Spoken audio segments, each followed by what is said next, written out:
짜란! 안녕하세요. 탈역사 왜곡 유튜버 제이비입니다. 요즘 역사 왜곡 영상이 유행인 것 같아서 저도 한 숟갈 얹어보기로 했습니다. 이 시대의 참 지성, 촌철살인, 위트와 해악, 해안을 두루 갖춘 전직 시사 만화가고 반인륜적인 만화를 그려서 고소당하신 이후로 유튜브에 전념하고 계신 현직 유튜버 윤서인 씨는 제가 정말 존경하고 좋아하고 많이 배우고 있는 분입니다. 얼마 전 3.1운동과 관련된 영상을 올리셨습니다. 3.1운동에서 대한독립 만세가 아닌 조선독립 만세를 외쳤기에 대한민국과 관계 없다. 3.1운동과 대한민국 건국이 30년이나 차이 나기 때문에 대한민국과 관계 없다. 그냥 모여서 만세를 외치는 것이었고 태극기도 없었다. 결과적으로 독립과도 관계 없다. 3.1절이 대한민국과 상관없다는 논지를 펴는 영상입니다. 놀랍게도 진지합니다. 이분 자칭 시사 만화가입니다. 자칭 보수고요. 정말 존경스럽지 않습니까? 먼저 대한독립 만세라는 구호는 실존했습니다. 상식적으로 대한독립 만세라는 구호가 일제감정기가 아니라면 사용될 일이 있었을까요? 물론 저 대한독립 만세 또한 대한민국이 아닌 대한제국의 독립을 바라는 말입니다. 그런데 조선독립만세는 대한민국과 관계없고 대한독립만세는 대한민국과 관계 있다고 생각하신 거죠. 조선과 대한제국은 다른 나라인데 대한제국과 대한민국은 같은 나라라고 생각한 겁니다. 같은 대한이니까 놀랍지 않습니까? 어떻게 이런 생각을 했을까요? 천재 같아요. 역사라는 개념에 대한 무지와 모리에의 천재, 존경스럽습니다. 3.1절과 대한민국 건국이 30년이나 차이 나는데 무슨 관계가 있냐고 합니다. 1919년 3월 1일은 기미 독립선언이 있던 날입니다. 일제감정기는 1910년부터 1945년까지죠. 그 기간 동안 우리나라는 주권을 빼앗긴 상태였습니다. 그러나 기미 독립선언으로 조선이 아직 주권을 가진 국가임을 선언하였고 이 기미 독립선언을 계승한 것이 상하이 임시정부고 헌법은 3.1운동으로 건립된 대한민국 임시정부의 법통을 계승한다고 명시하고 있습니다. 대한민국 관보 1호는 1948년을 대한민국 30년이라고 표기했습니다. 대한민국 건국일에 대한 논란이 작년에도 있었죠. 대한민국 건국일에 대한 주장은 주권 선포를 하느냐 혹은 실질적인 국가로서의 요건 충족을 하였느냐에 따른 견해 차이라고 너그럽게 넘어가겠습니다. 그런데 헌법에 명시된 3.1운동과 대한민국의 관계를 부정한다고요? 헌법을 부정하는 자칭 보수.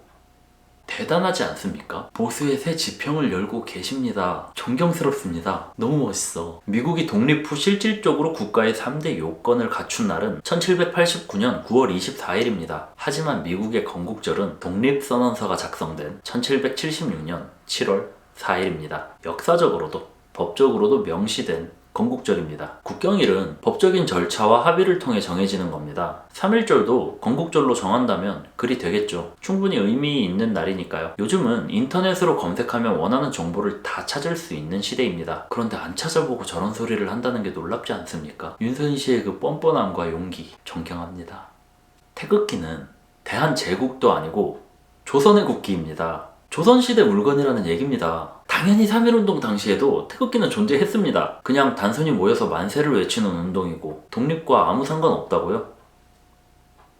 그럴 수도 있죠. 촛불 시위도 탄핵과는 아무 상관없죠. 헌법재판소에서 탄핵시킨 건데 멍청한 대한민국 국민들은 한겨울에 의미도 없이 모여서 촛불 들고 그렇게 탄핵을 외친 거죠. 아무 상관없는데. 놀라운 관점입니다. 사건의 인과관계에 대한 이해도 부족의 천재입니다. 어떻게 이런 생각을 했을까요? 범인으로서 천재의 사고방식을 따라가는 것이 너무나 즐겁고 뜻깊습니다. 존경합니다. 3.1운동이라고 불리는 이 대대적인 저항운동은 조선인의 나라 잃은 슬픔과 일본 제국주의의 실상을 알리는 분수령이 되었고 조국을 되찾고 싶어하는 조선인들의 열망을 확인할 수 있었던 사건입니다. 3.1운동을 통해 전 세계에 점조직으로 흩어져 있던 수많은 독립운동 단체들이 임시정부 수립을 위해 노력하기 시작했고 이는 상하이 임시정부의 탄생으로 이어지게 됩니다. 그래서 헌법에 명시된 것입니다. 보수 진영이 왜 패배했을까요? 윤서인 씨 같은 분이 이렇게 열심히 활동하는데 어떻게 보수가 이길 수 있겠습니까? 그 어떤 진보 인사보다 위대한 업적을 이루고 계신 겁니다. 보수에 묻어붙일 애냐고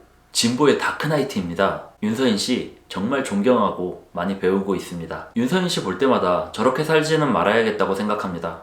훌륭한 반면교사로서의 모습 감사합니다. 우리나라에는 왜 이렇게 다크나이트들이 많은 걸까요? 다크나이트 물론 명작이죠. 영향받은 분들이 많은 것도 이해는 갑니다. 하지만 다크나이트 컨셉도 한두 번이지 계속 짜란 사실 다크나이트였습니다. 짜란 사실 다크나이트였습니다. 자칭 보수, 자칭 시사만화가인 유튜버 윤성희 씨는 사실 진보 진영의 스파이였습니다. 이러면 보시는 분들도 식상해 하실 거고 제 영상에 질리실 거고 그러면 제 채널은 망하겠죠. 그리고 저런 개소리를 거리낌 없이 하시면 막 우리나라 자유롭고 좋은 나라 같고 그렇잖아요. 사실 안 그런데 물론 얼마 안 가서 진보 진영에서 페어플레이하러 머저리 같은 거 또 하나 튀어나와서 설치겠죠. 그래서 균형이 맞춰지겠죠. 누가 더 못났는지. 병림픽 재밌습니다. 재밌는데 DC 같은 데서 해야 재밌는 거지. 병림픽을 오프라인까지 가져와서 진보니 보수니 병림픽 하고 있으면 어떡합니까? 지금 우리가 사용하는 언어와 문화, 역사와 정서를 포함한 국가를 지키기 위해 노력하신 독립운동가분들께 감사하다는 말씀 먼저 전합니다. 순국선열의 희생은 값지고 감사하고 고귀한 것입니다. 그런데 그분들이 그렇게 희생해서 지켜낸 나라 사랑하고 계십니까? 애국심 가지고 계신가요? 애국심이라는 것은 누군가 가져야 한다고 해서 가져지는 것도 아니고 갖지 말라고 해서 갖지 않을 수 있는 것도 아닙니다. 인간은 공동체에 소속감을 느끼고 그 공동체에 자부심을 느끼게 되면 자연스레 그 공동체를 위해 헌신하게 됩니다. 애국심도 마찬가지입니다. 국민인 게 자랑스럽다면 애국심은 자연스레 솟아나겠죠. 그게 파시즘까지 나아가는 것도 문제지만 지금처럼 소속감조차 느끼기 힘든 상황도 문제입니다. 태어난 국가, 그 뿌리라는 것은 무엇을 한다 해도 바뀌지 않는 정체성입니다. 이민을 가고 국적을 바꾸더라도 뗄 수 없는 꼬리표입니다. 영원히 놓지 못할 정체성이니 받아들이고 사랑할 수 있다면 좋겠지만 지금 나라 상황이 그렇지 못합니다. 숭고한 희생을 하신 애국지사분들 보기 부끄러운 순간이 많은 때입니다.